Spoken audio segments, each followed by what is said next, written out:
Hello, everyone. Thank you for joining us today for today's webinar on navigating gainful employment in higher education. My name is Megan Zogby, and I am a program coordinator here at the Hunt Institute for our policy team.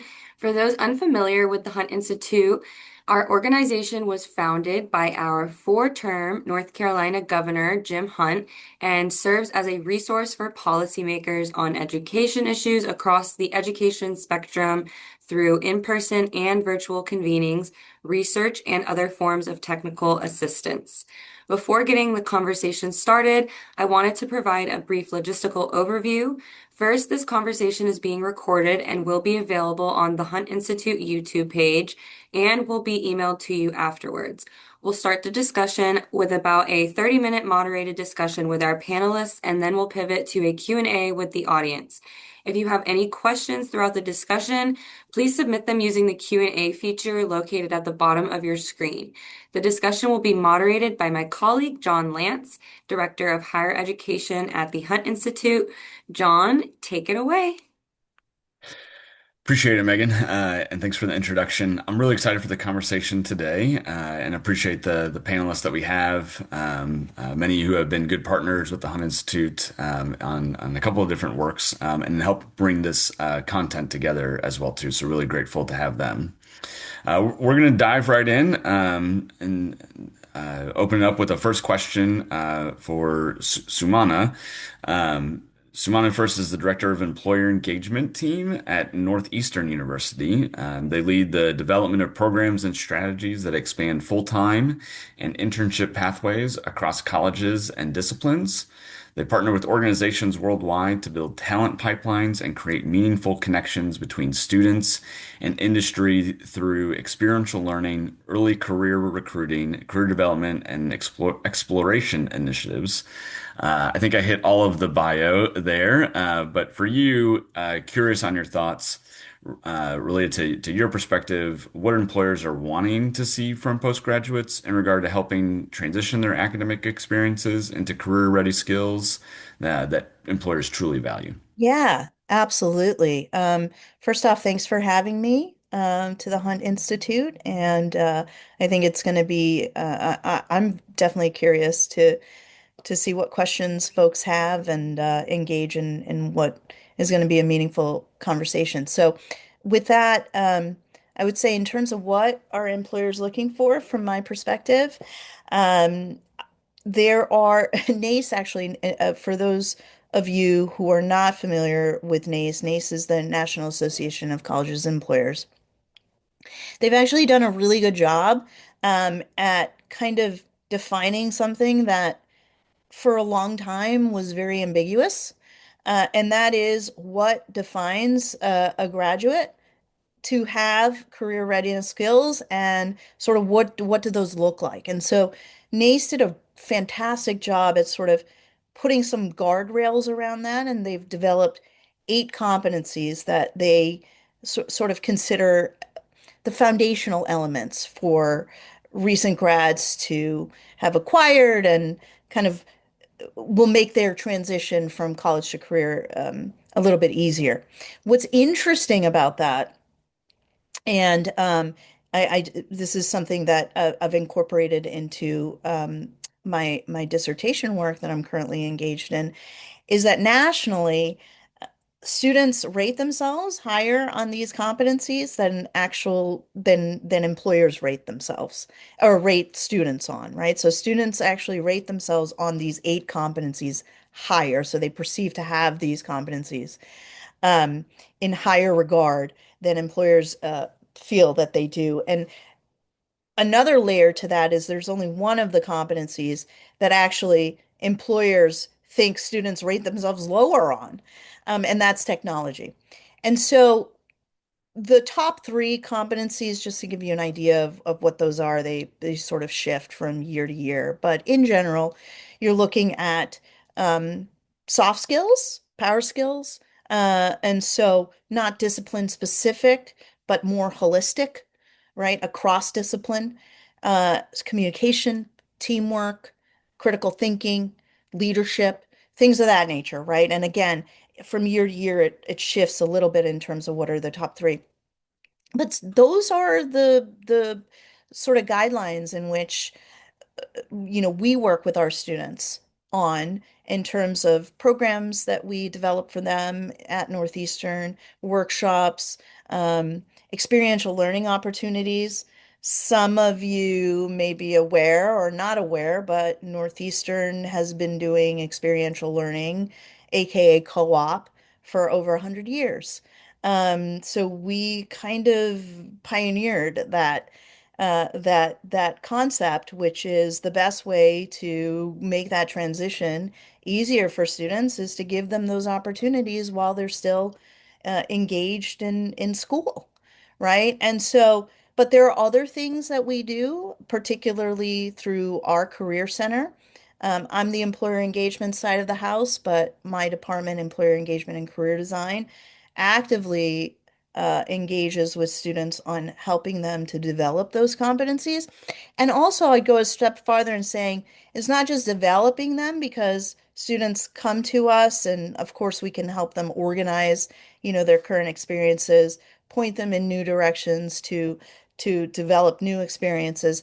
But it's also how do they articulate those to employers, right? That articulation. It's kind of like how do you know what you have if you what questions would you know to ask, right? And having the information that you have. And so we sort of help students kind of figure out what their story is and how they do have those competencies already.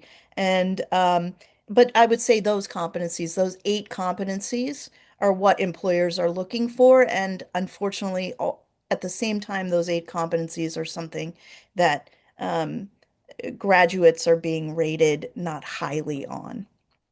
I hope that answers your question.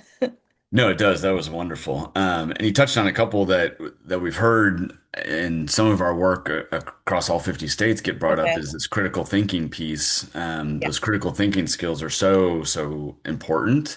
And the leadership skills. I think we're hearing more about the leadership piece a lot and trying to define what that actually means because Mhm. leadership to one employer might be a slightly different than the other, but what are the universal traits that we're looking for in graduates? So I really appreciate those comments. And yes, you are a leader on the space, which is why we have you here. So thank you Okay. for joining us. I want to pivot things over to Leah. Leah is a principal higher education industry consultant at the SAS Institute. She's passionate about helping educational institutions leverage data to drive student success and operational efficiency. At the SAS Institute, she works closely with higher education institutions to understand their unique challenges and develop tailored solutions that meet their needs. With over 20 years in higher education, she's committed to helping institutions unlock the full potential of their data to make a positive impact on education and student success because student success fuels an educated workforce. And that is very, very true. Hopefully, I touched on all the pieces. I will say, Lee, we had a hard time condensing your bio into a short bit for this because of your wealth of experience and knowledge, but really grateful that you're joining us today. You spent years helping institutions use data to bridge the gap between education and employability. What are some of the most promising ways you've seen colleges use data to connect what happens in the classroom to real-world career outcomes? Thanks for the good introduction. I appreciate that, and also thanks to my colleagues here who are spending time on this important topic. It's extremely important to me, and I'm spending a lot of time, proportionally in my career over just these last couple of years, focusing on workforce outcomes. Well, maybe I'll give an example of one of my favorite tools that is out there right now. And the reason that this is my favorite is because it starts with institutional data, and then other important data are integrated into the final output. But what I'm talking about here is something that's been developed by the U.S. Census Bureau, and it's called the Postsecondary Employment Outcome Tool. So this is something that provides really important insights into the labor market outcomes of college graduates. And so it links the post-secondary education records with state and federal employment data to then show how graduates are faring in the workforce. And and it really does a good job of illustrating how individual degrees are being used out in the marketplace. And so maybe I'll talk about some of the key features. There's a median earnings a calculator that allows you to search by institution, by degree level, by field of study. There is an employment by industry function, and here you can understand where graduates work after completing specific programs at universities. And then there's a geographic mobility section that tracks where graduates live and work post-graduation. And I should say that all of this is evaluated on, as you might expect, on a 1, a 5, and a 10-year after graduation timeframe. And so the ways that, institutions bring their data together, it is utilized then by the census PSEO. And then, of course, all of this analysis is then very often routed back to an institution itself. And so they might use it for program ROI analysis. We're hearing a lot about ROI analysis these days. They're using it for workforce alignment to identify gaps between academic programs and the labor market demand.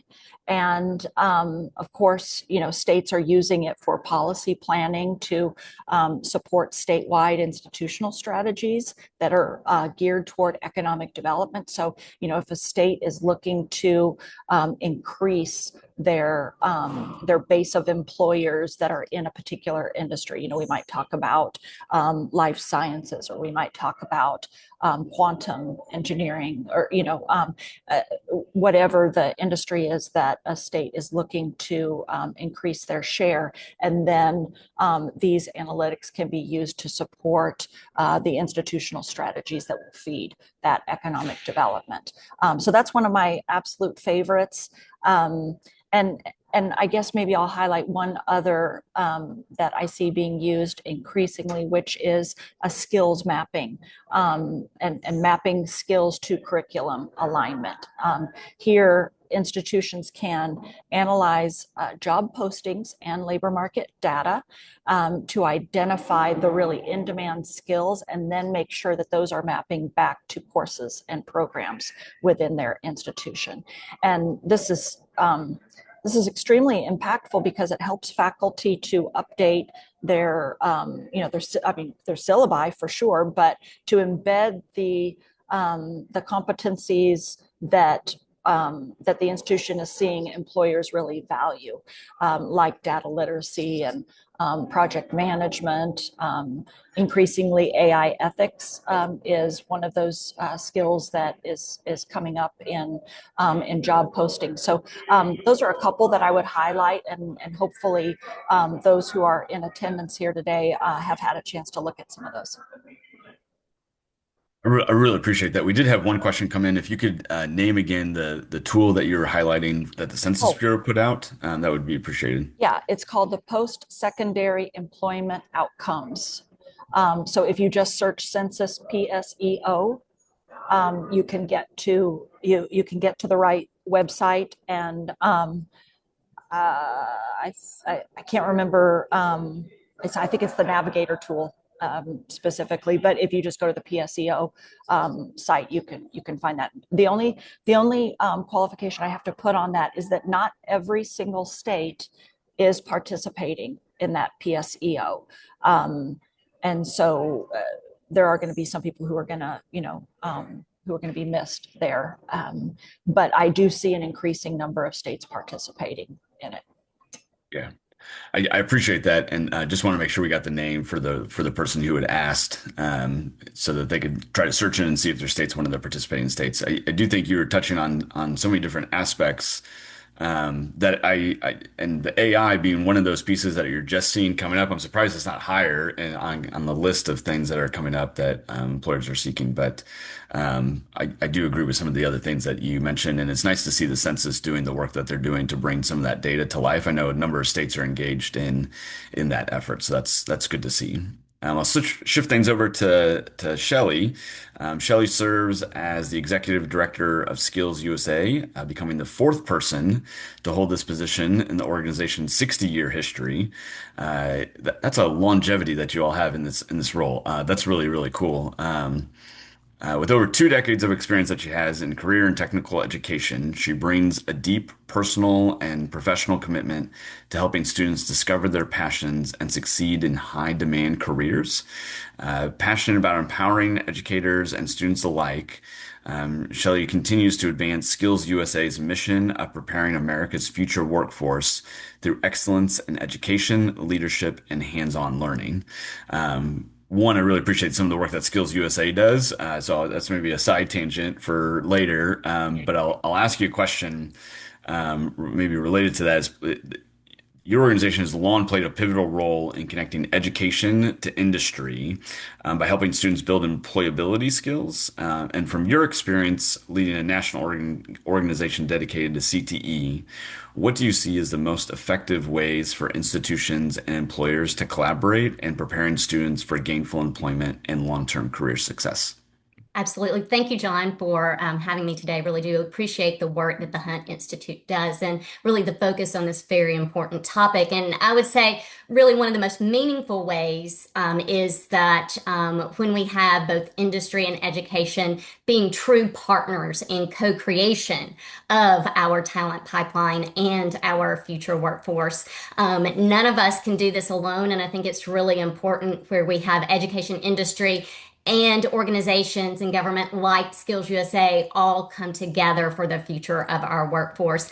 And when that shared purpose is really clear, our programs become more relevant, more accessible, and much more impactful than they ever could be before. And that's where I've seen true success, is where we really do involve education and industry. We're at the table and co-design with industry, not after the fact. That is really where that would be the first thing where I see some of the true great results. And that's, you mentioned, Skills USA has really long acted as a conduit between education and industry. So it's when we invite those employer partners in. Prior to serving in this role, I was over at the Tennessee Colleges of Applied Technology, Curriculum and Instruction, and also Student Services and Financial Aid for a period of time. And what is truly important is that we're building our curriculum with direct employer input so that programs reflect the current technologies, standards, equipment, workflows, not those outdated concepts, and that we really are looking for what industry is asking for in those stackable credentials, in those industry certifications, that we're integrating real world problems, equipments, and tools inside our classrooms and labs, both in the technical side and also, as you mentioned, employability skills and those soft skills that were mentioned earlier simultaneously. Applying the industry-informed Skills USA framework. So one thing that I'll talk about a little bit later is very similar to what one of our colleagues just mentioned, is the Skills USA framework is really the blueprint of everything and all of our programming that we do at Skills USA. It combines workplace skills, personal skills, and those technical skills that are grounded in academics, the skills that our employer partners say that they need, but often entry-level employees are missing and lacking today. And it's because of that industry input when we designed the framework and the essential elements that are contained within. And as we update those, we worked with SHRM as well as over 1,000 business and industry partners to ensure that we were hearing what they were needing and actually giving them the employee that they were anticipating. That's kind of what we have called the Skills USA difference in our students many times. And creating active advisory councils. And that is part of what we do at Skills USA, but also all of our programs, all of our technical programs across the country are supposed to have technical advisory councils with employers having decision-making authority, and that they really understand the local and regional workforce needs. But oftentimes what we find is we're checking a box. And so really using those tools that encourage active and engaged and employers involved on the front end. Because when industry really does inform and shape what our students are learning, we close that preparation gap. And I was on a panel not long ago where one of our industry partners said that they are oftentimes hiring for those technical skills, but they're firing for soft skills. So they're looking for those technical skills first, but then what is not keeping the retention of our students in the door are often those soft skills. And the Skills USA model really does emphasize the power of this approach through both that blueprint of the framework that is integrated into all the classroom learning of our Skills USA classrooms, to also how our technical standards are co-developed with industry experts and aligned to current workforce expectations. And these standards ensure that students are prepared with the exact skills and tools used in today's workplace and are embedded in classroom instruction and in competitions. Industry professionals also co-design our national competitions, ensuring that they mirror real-world tasks and that students have the opportunity to earn industry credentials alongside and embedded within those competitions. We have more than 1,000 industry partners that actually help advise on those standards, from advanced manufacturing to construction, healthcare, and IT, on not only the standards that should be in the classroom, but the equipment, tools, and the emerging skills needs. And then the thousands of volunteers more that serve on our technical committees that give and lend their expertise to the competitions, assessments, and skill validation at the end of the local, regional, state, and then also the national level. So that's the first thing, is really making sure that we're involving industry on the front end of the design, and that we are co-creators, not an after the fact or a checkbox and a nice to have. That is a win for the community, a win for the students, and a win for the employers. The second thing I would say is that we expand and we normalize work-based learning opportunities, that we, across this country, we should see students that are participating in internships, apprenticeships, mentorships, or other programs that we offer that have higher developed graduates with higher confidence, clarity, and employability, and that they're integrated into the programs. They're not the exception, but they are the rule, and that employers are involved in that.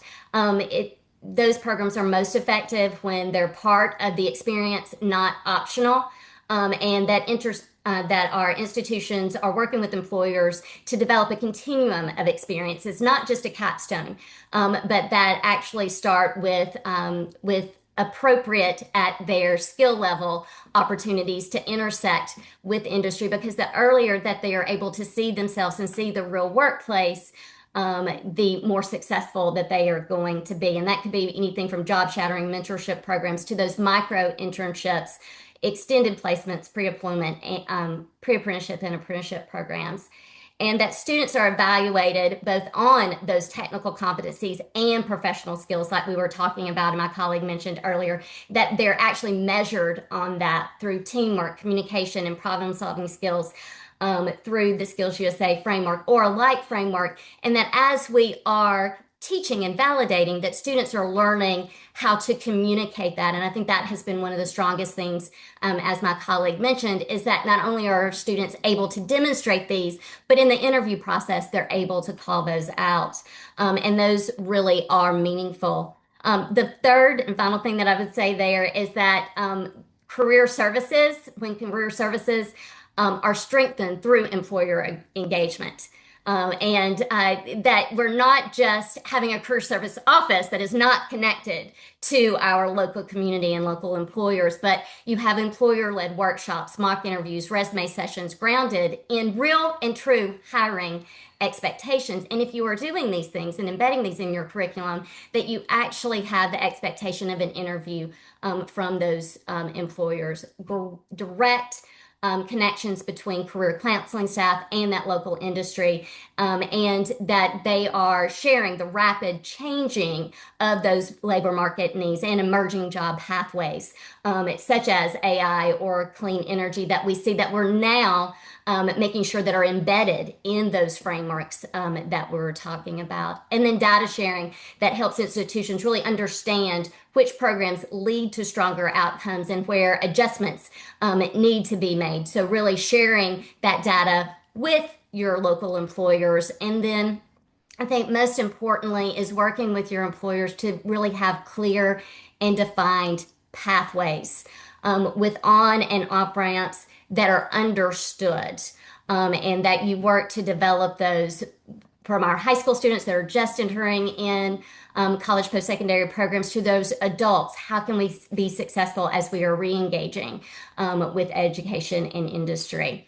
And because we work nationally, our industry informed standards and tools reach a vast array of opportunities, where sometimes in rural areas that might be missing or needed. And so our reach allows students and teachers everywhere to access the same high quality expectations and sometimes fill gaps where local boards might not be able to, as serving as a bridge between national industry expertise and the local classroom and also your local industry, really increasing that access to student groups so that they can develop those employable and technical skills that are needed really for career and lifelong success.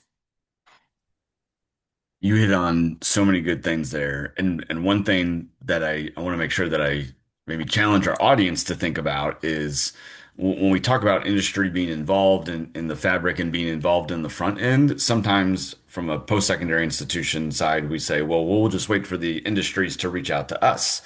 I think post-secondary institutions used to go out and reach out to them, but then I also might challenge some philanthropic organizations to think of creative ways to incentivize post-secondary institutions to engage with employers and even our elected leaders as well too. How can they reach out or incentivize institutions and industry to engage with the local community colleges or universities or other entities as well too? And Shelley, it looks like you're going to say something, so I Well, want. and I was going to say, actually, would really encourage the post-secondary partners to learn about those associations that they may work with in other ways and know those programs that are available to them. We offer grant programs for many of the things that I just spoke of, as well as I know many others that I work with across the space do as well, that can help with convening and actually make this much easier to implement across the board, that true employer engagement, and can help with capacity building for you too. No, I love that. I love that. That's amazing. A couple things I'll say. We have a few questions rolling in for Q&A, so just want to prime our audience. I'll ask a follow-up question for each of our panelists.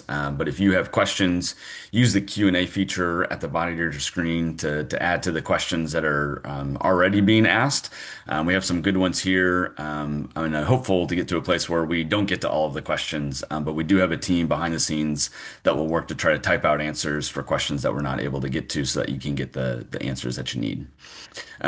Follow-up question for all of you. As institutions and employers strengthen their partnership to prepare students for meaningful careers, how can we ensure that these workforce pathways remain inclusive and adaptable, particularly for students from underrepresented backgrounds or those pursuing emerging fields that didn't exist a decade ago?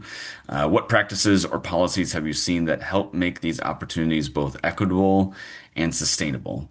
So a lot of questions kind of loaded in there, but Suman, I'll give you the first stab at it. Yeah, absolutely. And I just want to echo Shelley. It's almost like you set me up for this question. So many things, so many synergies. 1,000% agree with everything you said. So in terms of creating the pathways, well, I guess that's in a very in a nutshell, that's what I would say. Those pathways don't exist organically, and so it is our responsibility to first and foremost create them.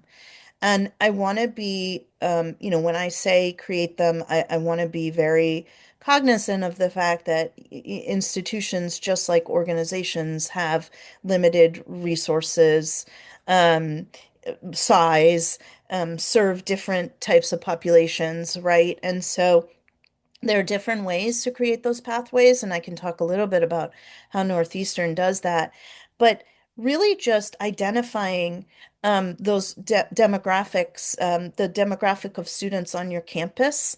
There are some simple ways that you can do that. Shelley mentioned one of them in her responses, which is figuring out student groups on campus, right? Where are the spaces and places that these students feel comfortable in coming together is a really simple way to sort of bridge that connection, right? In my current capacity, that would be with recruiting and industry.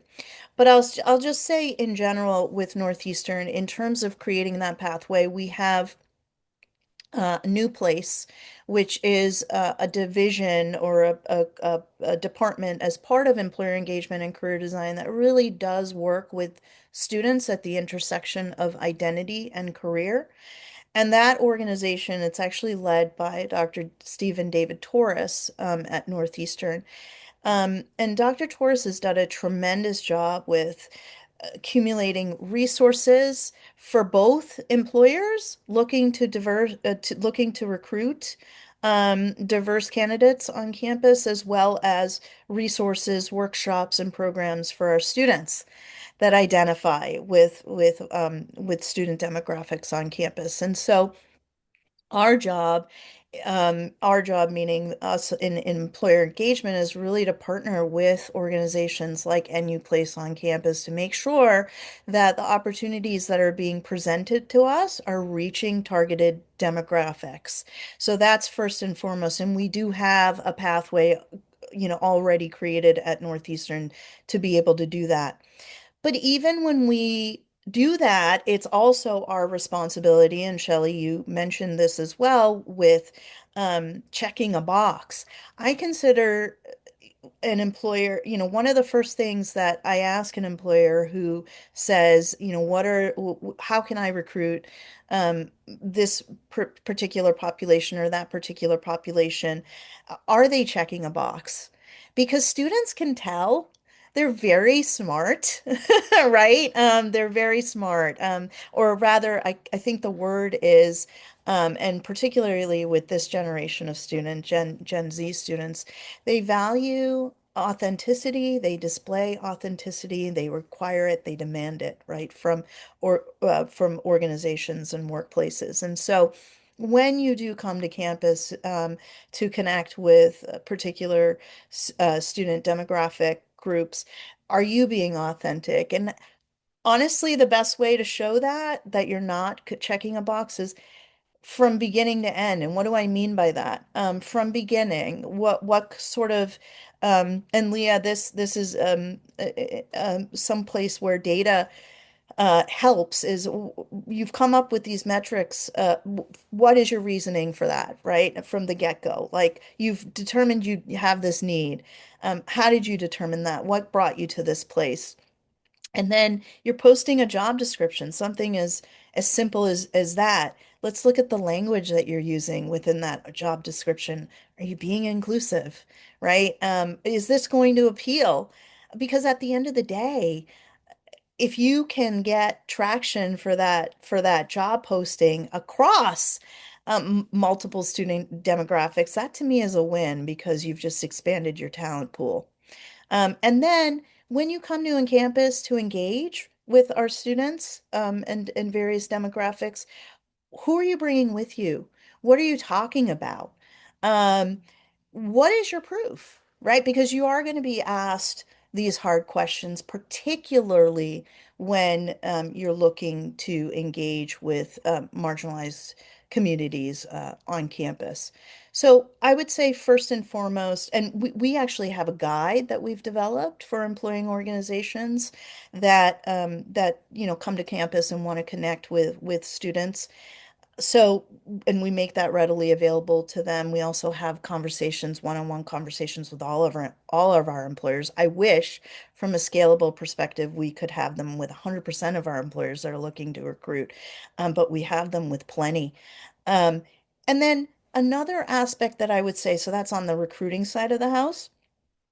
But another aspect I would say is make some of these opportunities available to our first and second year students. Shelley, you also talked about this, start early. And that's how we feel about our programming on the career side, as part of employer engagement and career design is how early can we start? We want to start the minute folks put their foot on campus. And we actually have programs, and one of the programs that I co-developed I'm working on as part of my dissertation is targeting first and second years, getting into that, getting them to solve real world business challenges with employers on a virtual basis. Because one thing that our university, a challenge and also an opportunity, as far as I'm concerned, is we have a global network of students. We have campuses across the United States. Not a lot of people, know that. Of course, I'm from the flagship Boston campus, that goes by that has 100-year history. But now we have campuses regionally across the United States. We have campuses in Canada. We have campuses in England. We're opening a new one in New York City. So for us, if we can't do something in a scalable way, we don't do it, right? And so, um, but finding these opportunities to engage our students across all of our campuses in a scalable way as soon as possible would be my sort of advice. Because what I've found is once students, particularly from marginalized communities, understand what resources are available to them, they oftentimes engage, and that engagement leads them to the next one, to the next one, and onward, right? So create those pathways, engage them early. Thank you. I really appreciate the response. Lee, I'll turn things over to you to get your take on things. Sorry about that. Samana, you covered so many of the things and a couple of things that I was going to cover. So if it's all right with you, John, I saw a question in the chat. I think this is like calling an audible, how it is in football. I don't know all the rules, but I think that's a term. You are calling an audible, and Okay. I will take your audible. Oh, okay. So please fire Is that away, how it goes? and then Shelley will pivot it back around to Yeah, the main thanks. question and come to you. Um, there was a question about how one would navigate having conversations with their senior university leadership that are hesitant to implement PSEO data because it may not represent the level of outcomes for its graduates that could then negatively impact the perception of the university as a whole. Well, if there's anybody on this webinar who has worked with me or knows me well, I'm pretty direct about things. And my short answer to that is that they can do it now or they can do it later. They can, take control of the analysis and realize what the outcome is, whether it's where they want to be or not, make improvements if it's not where they want to be. They can do that now or they can do it later. They can do it themselves or someone else is going to do it for them, because the public do increasingly demand this type of information. And so I don't think this is a put your head in the sand type of moment when it comes to post-secondary employment outcomes. And if I were the president or the chancellor of a university or a college, I would absolutely want to get in there, build out the analysis, see where we stand, and make adjustments where appropriate for our students and faculty. I would rather do it than someone else do it. So that would be my advice. No time like the present. That Back was a over to good you, audible Shelley. to that was a good audible to call. I really appreciate the answer. A couple things I might add, speaking to that question before I turn things over to Shelley with the original question, is for university leadership. We hear all the time that elected leaders want data that's current, that's actionable, that they can do something with. And so implementing something like PSEO is only going to be helpful for you. And Leah, to your point, it reminded me as you were talking of this expression, you pay now or you can pay later, but you always pay more later. So we might as well pay now. I think that's very true for institutional leadership. They really need to do some of these things, get access to these data because it's going to help them, I think, be more effective in the legislature advocating for their institutional needs in ways that are creative. So I appreciate the audible. I'm going to make a hard pivot back, but for folks in the audience, if you can continue to add questions to the chat, we've already answered one. That would be great. You can do that by clicking the Q&A feature at the bottom of your screen. But Shelley, I'll turn things back to you. And the original question was focused around as institutions and employers strengthen their partnerships, and we work to prepare students for meaningful careers, how can we ensure that those pathways stay inclusive, adaptable, and that they remain equitable and sustainable as well too? So I'll turn things over to you for your thoughts. Absolutely. So, a couple of things. I'm going to start with my beginning statement again, and a similar statement. And it's not just the employer institution involvement, but it's actually um, involving and embedding inclusion in the program design from the beginning and being very intentional about it, not as an afterthought, because many times it is an afterthought after we realize we look at different programs and we see that we have a problem. That we are addressing it. So, not reactionary, but really proactive and intentional. And just a few things is to make sure that we're engaging our underrepresented students and their families.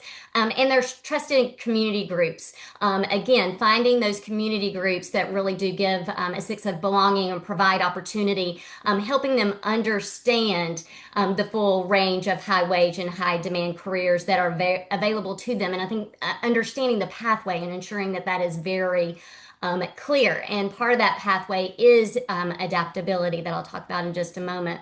Ensuring that programs also reflect the diversities of the communities that we serve, from faculty to actually the teaching practices, and removing structural barriers for our students. And you can find that through many community groups, as I know that you do. Also, organizations that you might not think of, like Skills USA, from helping with transportation fees, food insecurity, clothing, career clothing, tools that are needed for the trade to make sure that students are career ready, or they can enter into the field without that limited access to the equipment, and really those wraparound services and monitoring systems. So, who is and who is not participating in these programs and in work-based learning or in other programs that we know have a dramatic impact on students, and why? What is that, so we can address those barriers early, so they can also pursue pathways that they might not see in their immediate networks, including many first generation students. Second is really to be adaptable and building pathways and partnering closely with our emerging industry. So, by building adaptable pathways, what am I talking about there is really institutions and employers really, again, involving in that co-creation, but in flexible and modular learning experiences that can evolve as technologies change. And I think that's what's so important about stackable credentials. That one thing that we do know is that the only constant is change in our environment, but so that those experiences are adaptable and can easily adjust as well.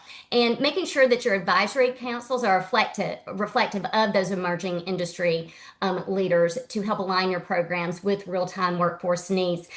We do that in Skills USA with our technical standards, such as integrating clean energy and AI. It's not that they're just standalone, programs, right? We don't just have an AI certification. Yes, we have that.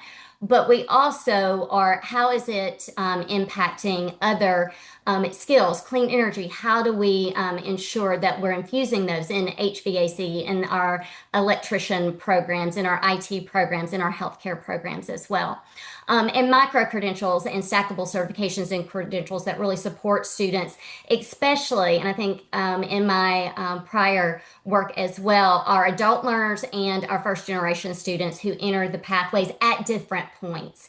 And so that we can understand those. And I think when we look at our process for updating our technical standards and the involvement in those, such as our automation and robotics and mechatronics, and how we are able to easily adapt because we are involving industry in that, and also have modular approaches to it as well.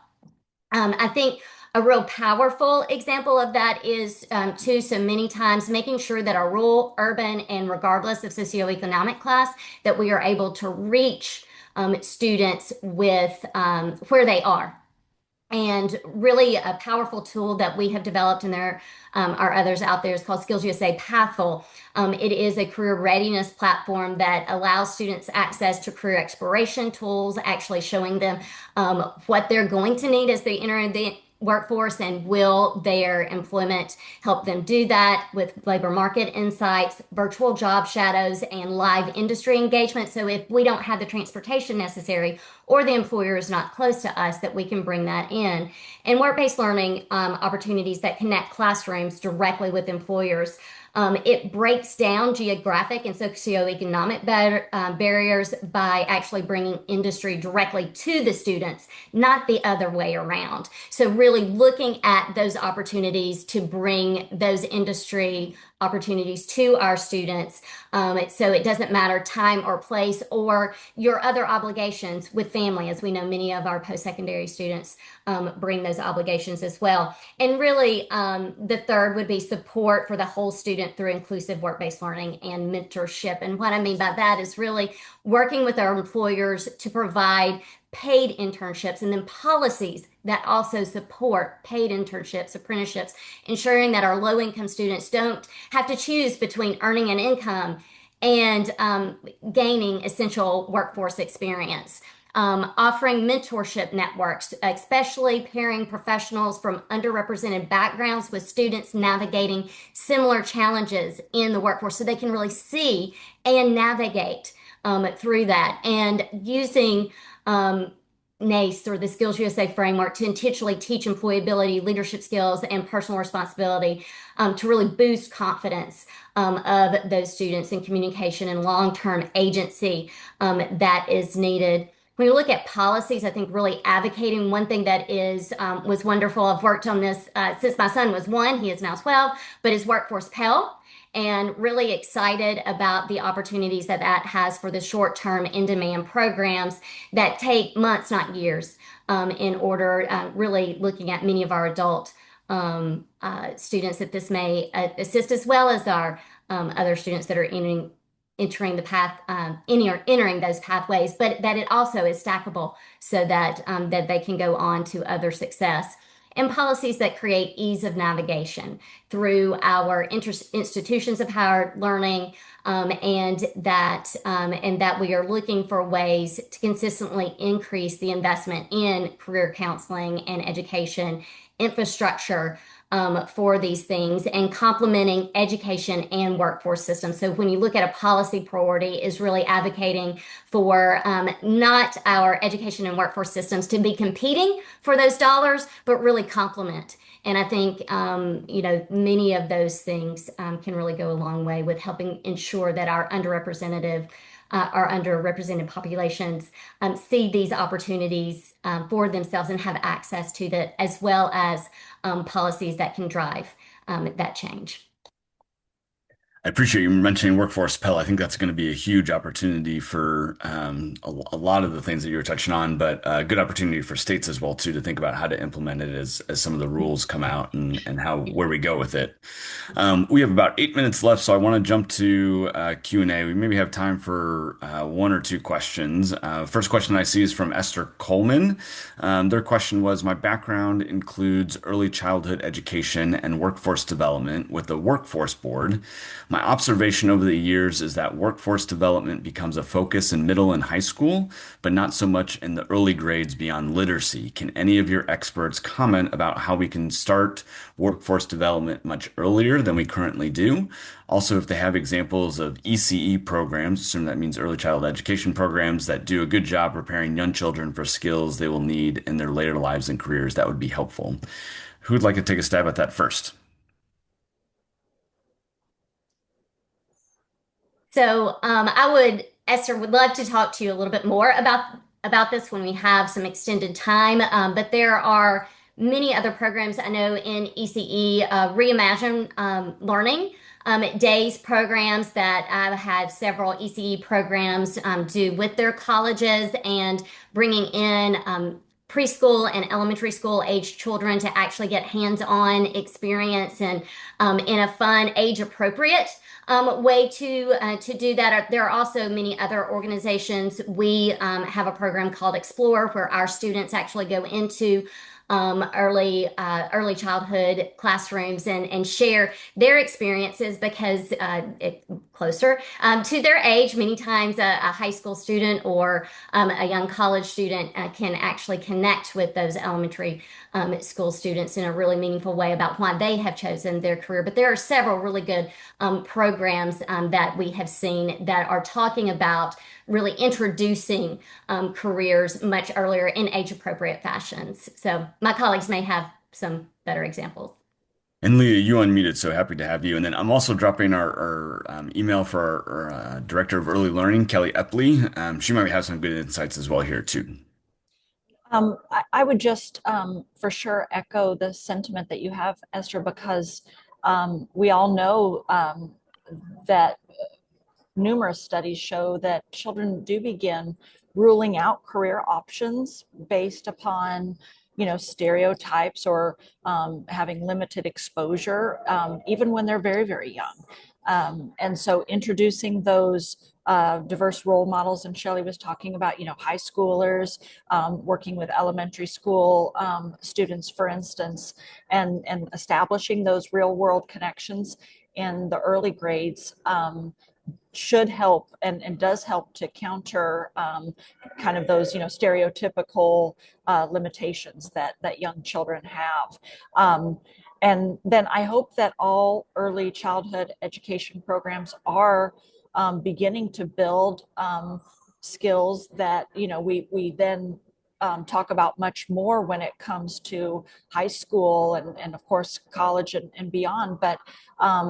But teaching young children, to build critical thinking skills and through their, ECE programs, problem solving, collaboration. I mean, these are all things that have been mentioned during this meeting. The need for teamwork and self regulation skills.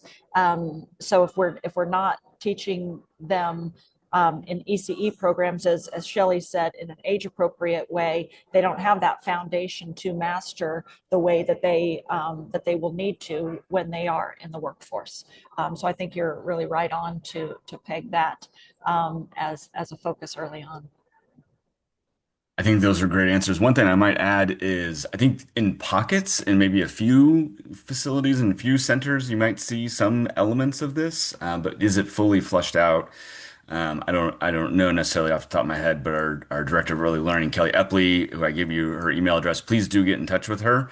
She is a wonderful wealth of knowledge and resource related to all things early learning. So please reach out. My team's going to be mad at me, but I'm going to try to squeeze in one more question related to AI. The question comes from Clayton. Can you talk a bit more about role of AI? There's perception this emerging technology can take away entry-level jobs, but it's also clearly a skill set that can benefit the next generation of employees. How do they sell themselves competing in an AI world? Maybe this is where soft skills really helps in parentheses. Lee, I still see you unmuted, and I know you mentioned AI earlier, so maybe do you want to give the first stab, and then we can go from there. Well, maybe I'll ask my colleagues to cover the skill set element. I think that they're probably better suited than I am there. But when we are working with states to integrate education and workforce data to project, job needs of the future and how their education pipeline is meeting with that. Where we are focused is continuing to renew that data over and over. It's not like we are making these projections now and we're going to let those go for the next few years, right? Because I think what we're talking about is that as these changes in the workplace happen, we need to find ways to evaluate, analyze, and make important decisions so that while jobs, some jobs are going to become obsolete, workers themselves don't become obsolete. We are in this continual cycle of evaluating the data, projecting where that is going in the future, and re-educating, renewing any of those pathways as they go along. And I'll let my colleagues talk specifically about skill sets.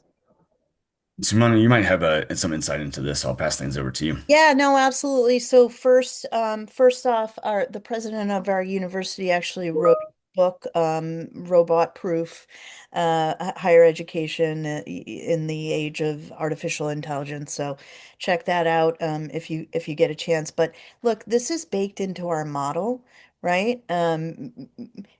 Developing these relationships, working on real world problems, gaining experience, but not just gaining experience, but gaining experience for skill building. All of these things are going to ensure that folks, remain relevant. This is anecdotal, so, and I'll be quick with this. I know we're running out of time, but I don't think we're going, certain jobs, yes, are getting phased out, but I think that's an opportunity for us to look at how we're doing the things that we're doing and how can we use AI to help us do it better. Okay, so it's freeing up, in my mind, capacity, brain power, whatever you want to call it, to be able to think and perform on a higher level. So lifelong learning, Leah, to your point, is critical in maintaining relevance. 100%. This has been a wonderful conversation, but so my team doesn't get continually mad at us knowing we have a hard stop at 3. Megan, I'll pass things to you. Thank you, everyone, for your valuable insights. Keep an eye on your inbox for a follow-up email with today's recording, panelist resources, and the registration link for our January session. We look forward to seeing you at our next Post-Secondary Pathways webinar on January 15th. Thank you so much for joining us today, and have a great rest of your week.